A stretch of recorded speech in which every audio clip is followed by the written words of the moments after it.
దేవునికే నమస్కరించు. ఆధ్యాత్మిక జీవితంలో మనం ఏ స్థాయిలో ఎదుగుతున్నా, ప్రార్థనలో ఎదుగుతున్నా, వాక్యములో ఎదుగుతున్నా, ఏ తలాంతులో ఎదుగుతున్నా, you are not God, he alone God.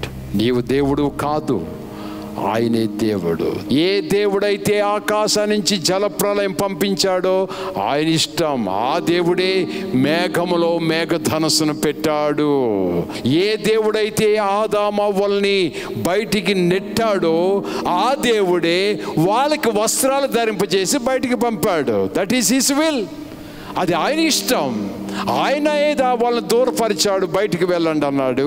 బయటికి వెళ్తున్న వారికి మరలా ఆయనే వస్త్రాలు ధరింపజేశాడు. జలప్రలయం పంపించిన వాడు ఆయనే. ఆ జలప్రలయంలో మునిగిపోయిన తర్వాత మరి ఎన్నడూ ఈ రీతిగానే నశింప చేయనని మేఘములో రెయిన్బోస్ మేఘధనుస్సును పెట్టాడు.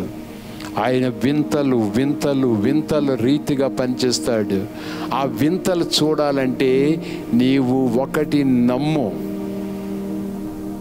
దేవుడు యేసయ్య నిన్న నేడు నిరంతరం ఏకరీతిగా ఉన్నాడంటే ఆయన ప్రేమలో ఏకరీతిగా ఉన్నాడు, ఆయన ఉద్దేశంలో ఏకరీతిగా ఉన్నాడు, ఆయన పర్పస్ ఏకరీతిగా ఉంది. ఆయన మార్చుకోడు. నీ ఎడల మంచి ఉద్దేశం కలిగి ఉన్నాడు.